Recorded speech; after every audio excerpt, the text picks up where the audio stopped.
A new life. When I was a boy, I lived with my grandfather and my little sister, Emily. We had a small house in the city. It was not big, but it was our home. Grandfather took care of us. He cooked for us. He told us stories at night. He loved us very much. I felt safe with him. I felt happy. Every morning, Emily and I went to school. Grandfather woke us up early. He made breakfast. We sat at the table and ate together. He always smiled. Eat well. Grow strong, he said. After breakfast, Emily and I walked to school. Grandfather stood at the door. He waved at us. He watched us until we were far away. After school, we played in the park. Sometimes we ran. Sometimes we sat under a tree. We talked about our dreams. Emily wanted to be a doctor. I wanted to be a pilot. We laughed and made big plans. When the sun went down, we went home. Grandfather waited for us. He made warm food. We ate and talked. Life was simple. Life was good.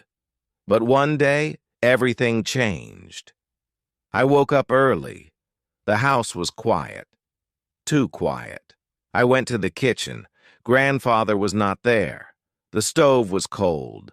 There was no breakfast. My heart felt strange. I walked to his room. The door was open. I looked inside. Grandfather was in bed. He was not sleeping. He was awake, but he did not move. His face was pale. His hands looked weak. I called his name. Grandfather! My voice was small. He opened his eyes slowly. He tried to smile. I am okay, he said, but I knew he was not okay. He looked tired. His voice was soft. I felt afraid. Emily came into the room. She looked at Grandfather. Her eyes were big. She held my hand. "What is wrong?" she asked. I did not know what to say. I did not want to scare her, but I was scared. Grandfather was old. He was sick. He needed help. But we had no one. It was just us. I ran to the neighbor's house. I knocked on the door. "Please help," I said. The neighbor opened the door. She saw my face.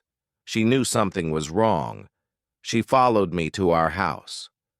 She looked at Grandfather. "He needs a doctor," she said. Her voice was serious. She took her phone and called an ambulance. The doctors came fast. They put Grandfather on a stretcher. They took him to the hospital. Emily and I watched. Our hearts felt heavy. The house was empty now. It was quiet. Too quiet. I sat on the sofa. Emily sat next to me. She did not talk. I did not talk. We just waited and waited. The hospital was big and cold. Emily and I sat in the waiting room. The chairs were hard. The lights were bright. People walked past us. Some looked worried. Some looked tired. A nurse came to us. "Wait here," she said. Then she left. We waited. The clock on the wall ticked slowly. I held Emily's hand. She did not say anything. She just looked at the floor. I wanted to be strong for her. But inside I felt small. After a long time, a doctor came. He had a kind face. He sat next to us. "Your grandfather is sick," he said. "He is very weak. He needs rest." I nodded. "Can we see him?" I asked. The doctor smiled a little. "Yes, but only for a short time." He stood up. "Follow me." Emily and I walked down a long hallway. The air smelled like medicine. We reached a room. The doctor opened the door. Grandfather was in bed. He had a tube in his arm. His eyes were closed. I felt my chest tighten. He looked so small. Emily ran to his side. "Grandfather," she said. He opened his eyes slowly. He smiled. "My little ones," he whispered. His voice was soft. I sat next to him. "You scared us," I said.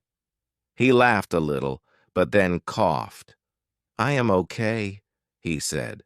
"Just tired." He looked at us. His eyes were full of love. "You must be brave," he said. "Take care of each other." His words felt heavy. I did not want to think about a life without him. A nurse came into the room. "He needs to rest," she said. Emily hugged grandfather. I held his hand for a moment. Then we left. The walk home was quiet. The sky was dark. The streets were empty. Emily held my hand tightly. "What will we do?" she asked.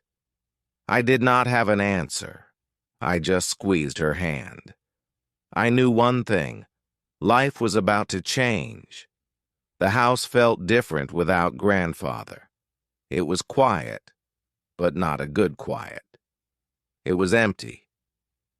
Emily and I sat at the table. There was no warm food. There was no laughter. I missed grandfather's voice. I missed his stories. Emily rested her head on the table. "When will he come back?" she asked. I did not know the answer. "Soon," I said, but I was not sure. The next morning I woke up early. I went to the kitchen. I tried to make breakfast. The eggs burned. The bread was too hard. Emily sat at the table and watched me. He did not say anything. She only took a small bite of the food. "It's not like grandfather's," she said. I knew she was right. Nothing felt the same. After breakfast, we went to school. The walk was long. The streets were full of people. But I felt alone. At school, I could not focus. The teacher talked, but I did not hear her words. My mind was at the hospital. I wanted to see grandfather. I wanted to know if he was better. At lunch, Emily sat with me. She played with her food. "I don't feel hungry," she said. I understood. I did not feel hungry either. When school ended, we walked home. The sun was warm, but I felt cold inside. At the door, I stopped. I did not want to go inside. The house felt sad, but Emily was tired. She needed rest. We went in. I tried to smile for her. "Let's do homework," I said. She nodded. We sat at the table, but my mind was not on homework. It was on grandfather. That evening, the phone rang. I ran to answer it. It was the hospital. A nurse spoke. "Your grandfather is stable," she said, "but he needs to stay here longer." My heart dropped. I wanted him to come home. I wanted things to be normal again, but I knew that was not possible. "Can we visit him?" I asked.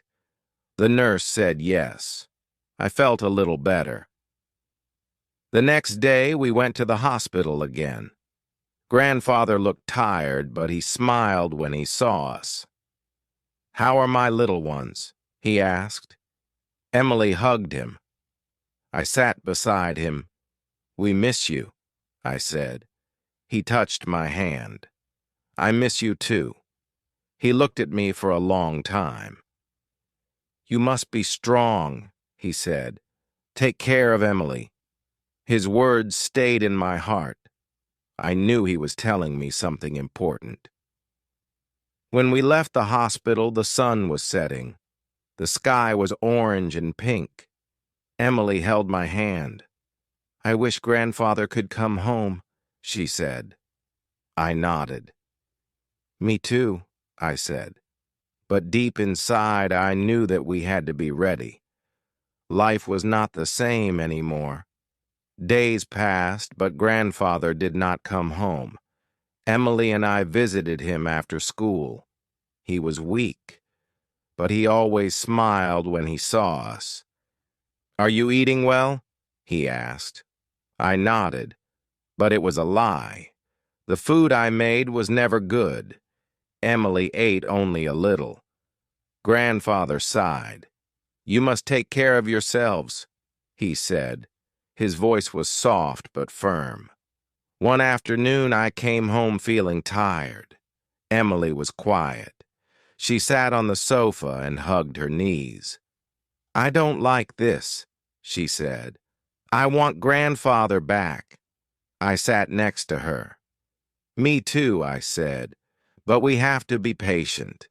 She looked at me with sad eyes. "What if he never comes back?" she whispered. I did not know what to say. I just held her hand. That evening I thought about our future. Grandfather was sick. It could not work. We had no money. We needed food. We needed to pay for school. I felt scared. How would we take care of everything? I looked at Emily. She was small and innocent. I had to be strong for her. I had to do something. The next morning, I woke up with a decision. After school, I would look for work. I told Emily my plan. She looked worried. "But you are just a boy," she said. "Who will give you a job?"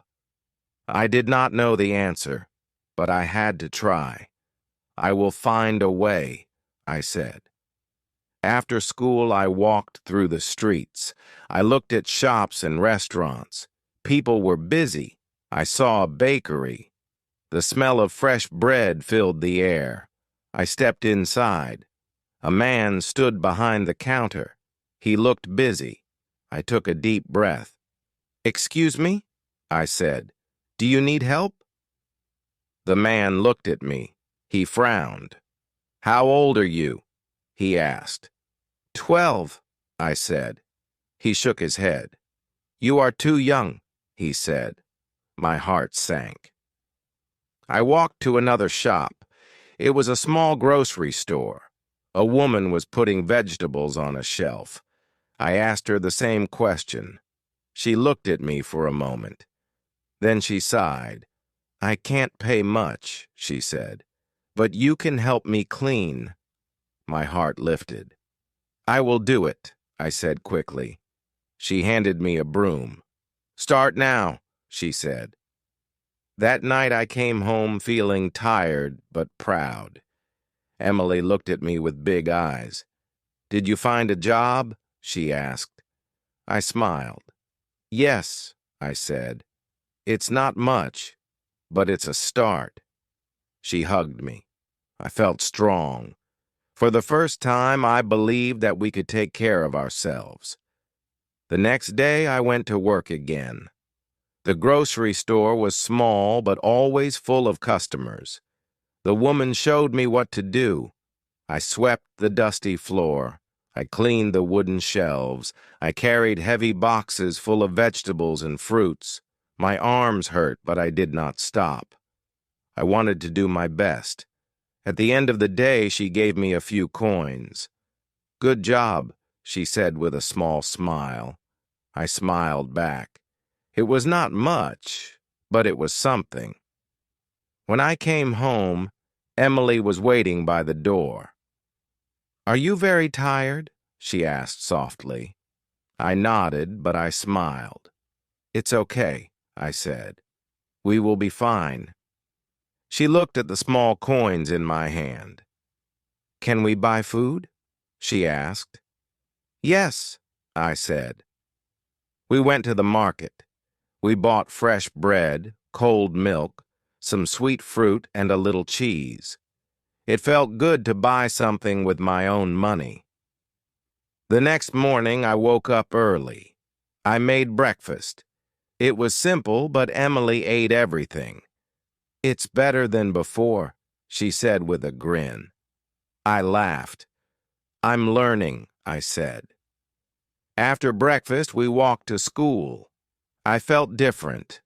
I felt older. I had a job now. I was not just a boy.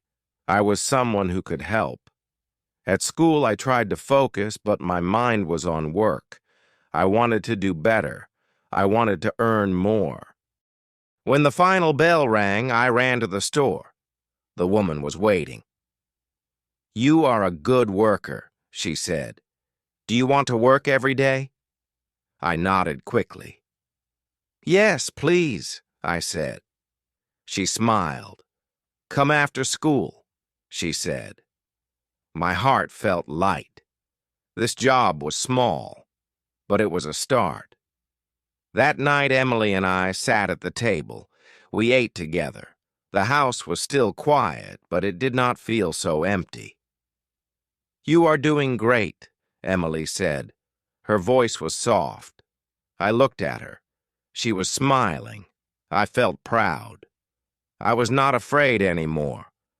Life was different now, but we were learning. We were getting stronger. Later that night, I sat by the window. The sky was dark. The stars were bright. I thought about Grandfather. I missed him. I wanted him to come home, but I knew I had to be patient. I closed my eyes. Tomorrow was a new day, a new chance, and I was ready. The next morning, I woke up early again. I cleaned the kitchen. I made breakfast.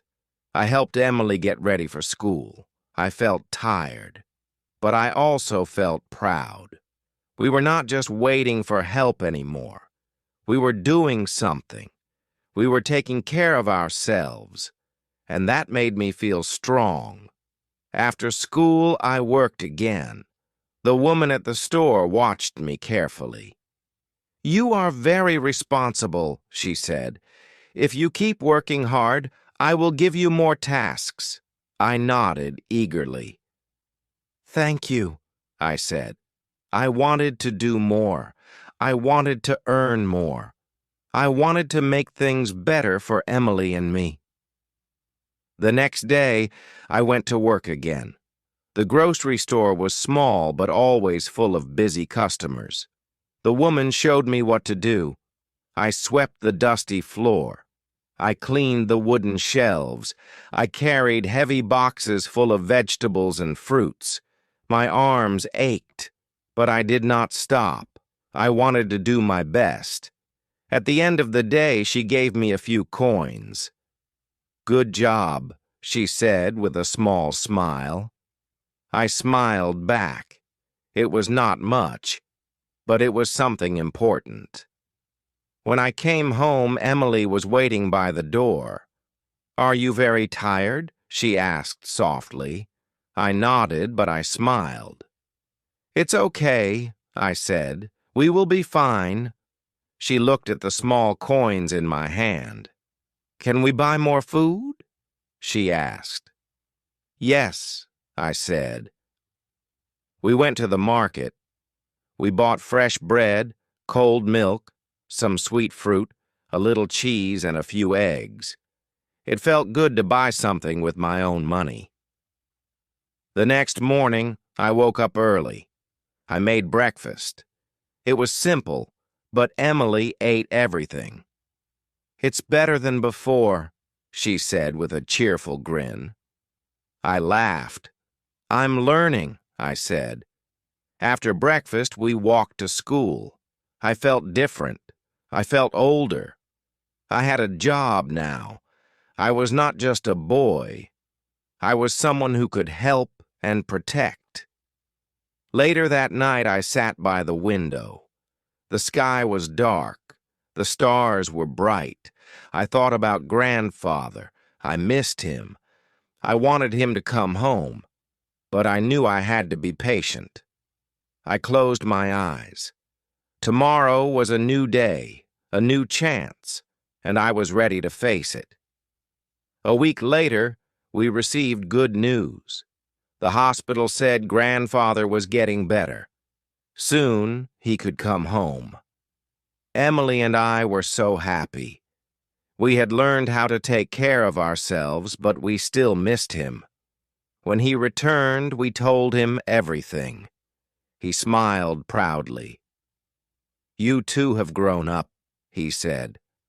"I am proud of you." And for the first time in a long while, I felt truly happy.